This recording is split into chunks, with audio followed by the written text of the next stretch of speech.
Segunda pergunta, tu já respondeste e vocês é que têm que avaliar, eu não cansei de falar sobre isso. Sobre a primeira pergunta que estavas a dizer, mas nós não jogámos bem, mas o Fluminense jogou melhor que nós, foi isso? Não. Então, Como todo, o Palmeiras as duas equipas? Eu acho que o jogo até começou intenso, o Fluminense entrou melhor no jogo, a pressionar, acabou por fazer um golo num penalti, precedido de um ressalto em que nós estávamos em superioridade, quer num lançamento lateral, julgo eu. A minha equipa pressionou, chutou, chegou ao final da primeira parte, tínhamos 7 finalizações contra uma. No final do jogo, 18 remates contra 10, 8 cantos contra 0. O futebol é isto, tem ganhar e tem perder, e nós hoje perdemos, mas lutamos até ao fim. Infelizmente não conseguimos fazer, ou só fizemos apenas um gol. Tivemos o Lopes, que se aquela do Lopes, a grande defesa do Fábio, mete-nos no jogo outra vez. Mas o futebol é isto, é dar os parabéns à equipa que aproveitou bem, que foi eficaz, aproveitou bem na segunda parte, fechou-se bem, transitou bem. E como te disse, acho que foi mais eficaz do que nós, tendo em conta os números de jogo, como te falei. Você acha que faltou mais a pressão alta para sufocar sempre de bola? Não, nós tentamos, sabemos que tem uma forma de jogar que permite isso. Nós acabamos por recuperar uma ou outra bola, mas depois não fomos eficazes naquilo que tem a ver com a finalização. Se vocês repararem, nós fizemos 7 remates dentro da área, 7.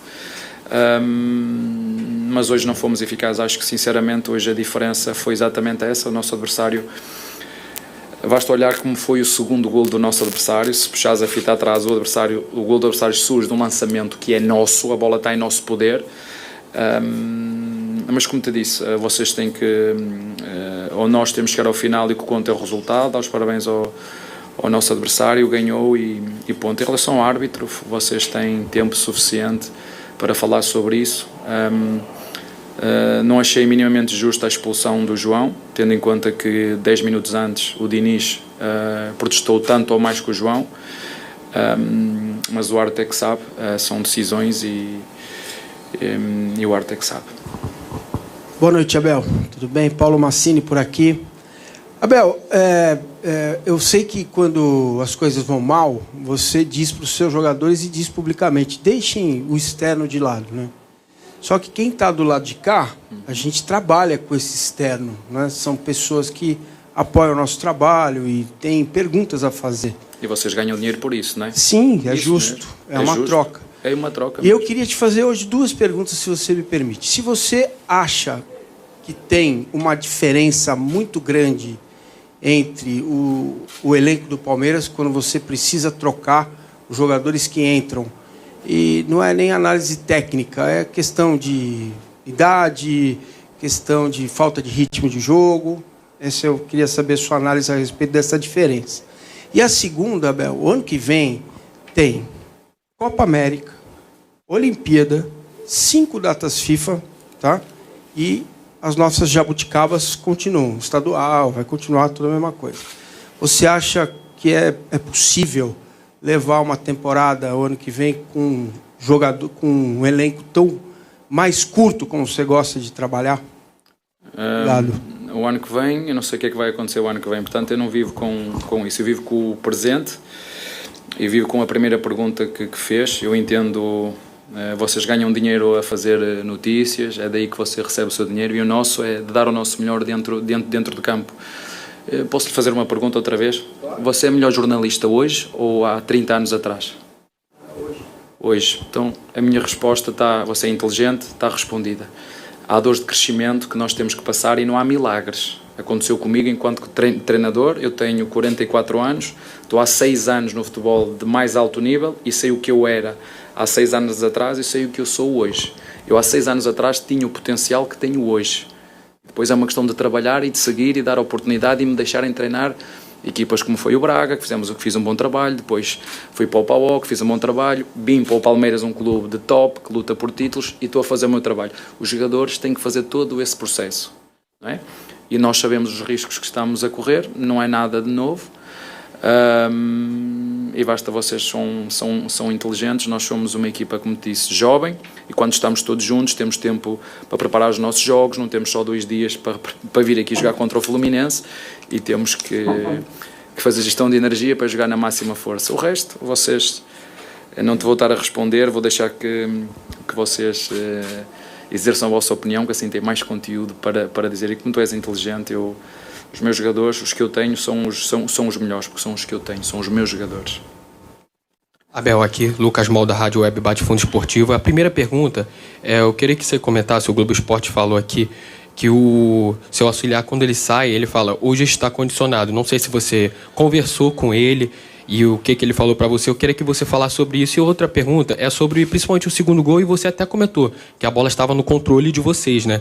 E foi um erro, se eu não me engano, do Jailson, e muitos torcedores reclamaram sobre a falta de regularidade do Jailson e pedindo a entrada do Fabinho, acabou que ele não entrou. Queria que você comentasse também sobre essa questão da volância do Palmeiras, por favor. O erro é meu. Os erros que acontecem dentro de campo são meus. O culpado sou eu que escolho os jogadores, sou eu que os meto, sou eu que tiro. Portanto, a responsabilidade é minha. Em relação à primeira pergunta, tinha muito para falar. As imagens são evidentes, não sei se vocês mostraram. Já respondi aqui ao teu colega. Por isso é que o João... é melhor estar calado, porque... eu sei o país onde estou e não quero falar mais nada, está bem? Abel, Band News do Rio e do Jornal Record de Portugal. Queria te fazer a seguinte pergunta. O Botafogo hoje tem uma diferença pontual para o segundo colocado, no caso o Flamengo, bem significativa. E existe sempre aquela colocação de que o Campeonato Brasileiro é um campeonato de muito equilíbrio. O Botafogo está um pouco fora da curva dentro desse equilíbrio do Campeonato Brasileiro que você conhece tão bem, que já disputou, é o teu terceiro campeonato, quarto campeonato que você está disputando no Brasileiro. Está um pouco fora da curva o Botafogo e ainda é fácil, ou ainda é possível, a gente está quase na metade do campeonato, chegar até o Botafogo? Eu já falei sobre isso, acho que o Botafogo tem toda a vantagem para ser campeão, já disse isso até acho que foi depois deles, da forma como eles nos ganharam em nossa casa. Não vamos ganhar sempre. Parabéns ao Botafogo, está muito forte, acho que tem tudo para ganhar, e já falei sobre isso, não vale a pena estar a repisar nisso. Acho que já falei sobre isso. Boa noite, Abel. Guilherme Gonçalves, Litoral News. Próximo meio de semana, o time do Palmeiras tem um jogo decisivo para a temporada, busca pelo título da Libertadores. E hoje o senhor falou sobre detalhes que acabaram fazendo com que o Palmeiras não vencesse e o Fluminense vencesse. Como acertar esses detalhes, esses trabalhos junto com o elenco, os jogadores que ficaram em São Paulo, os que entraram na segunda etapa, e o grupo como um todo, os que entraram hoje, que pode ser aproveitado? É muito simples, aquilo que eu melhor sei fazer é com dedicação, com trabalho, ajudar os meus jogadores a crescer. Isso é o que eu sei, fazer. Não sei, é o único segredo que eu conheço, eu não conheço outro, é trabalhar com afinco, ajudar os nossos jogadores a crescer. E pronto, eu sei o que é que nós fizemos aqui, como te disse, foi pena, acho que o resultado não traduz o que nós produzimos, mas no final o que conta é quem faz mais golos, e o nosso adversário aproveitou bem tudo o que nós lhe demos. E parabéns ao Fluminense que ganhou o jogo. Obrigado. Tá aí o técnico Abel Ferreira. Não sei se você teve a mesma impressão, André. Achei até mais tranquilo do que habitual numa entrevista coletiva, conformado, obviamente que não contente, né? Não satisfeito, porque perdeu o jogo, mas conformado com o que aconteceu, reconhecendo que o Fluminense foi mais eficiente. Ele fez questão de mostrar os números, o Palmeiras finalizou mais, ele disse, tivemos 7 finalizações dentro da área, etc e tal, mas eu achei o Abel tranquilo, não sei se você teve mais do que a média, vamos dizer assim. Eu concordo, tive a mesma impressão, ainda mais no jogo que ele perdeu, que teve expulsão do auxiliar, até levantou um argumento válido, que é em relação à questão do Diniz, enfim, eu confesso que não reparei se teve uma mesma reclamação ou igual.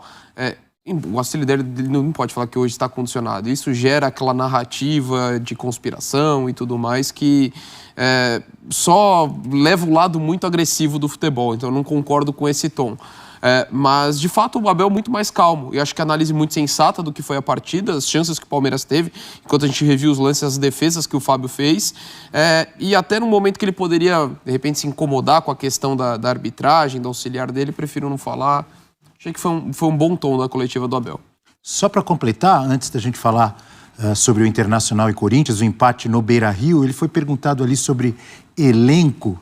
O que você achou da resposta dele? Ele até perguntou para o repórter ali, para o Massini, né? Perguntou, olha, 10 anos atrás você era melhor e tal. Que eu entendi nas entrelinhas ali ele reclamando um pouco de ter um elenco tão jovem. Não sei se você teve a mesma interpretação. Talvez não pode ser reclamando, mas deixando claro que o elenco não está totalmente pronto. Talvez não está maduro, não tá né? maduro Com tantos suficiente. jovens, né? Até pela questão de ter inserido tantos jovens assim. O meu ponto é o quanto que isso foi uma situação forçada do Palmeiras não conseguir se movimentar, ou lá atrás, quando digo lá atrás, nesse ano mesmo, né? Quando teve perdas importantes ali ao final da última temporada. Se o próprio Palmeiras tinha crença que esses jovens já dariam conta do recado e por isso talvez não tenha apostado. Porque muitas vezes a gente vê notícias do Palmeiras acabando recuando em alguns negócios por conta dos valores, mas não indo atrás de outros jogadores. Geralmente se fala de uma possibilidade que acaba não se confirmando e o Palmeiras não vai em busca de outras peças. Então, eu não sei o quanto que o Palmeiras lá atrás também não contratou porque não tinha possibilidades financeiras, ou quanto que ele bancou a ideia dos jovens jogadores, mas o que ele falou é perfeito em relação a isso. Não dá para exigir que você tenha jovens ainda, caso como o do Endrick, por exemplo, que já está vendido, move toda a atenção do mundo para cima dele. Não dá para imaginar futebol de um jogador que está no auge da carreira. Exatamente, não dá para cobrar Garoto disso. de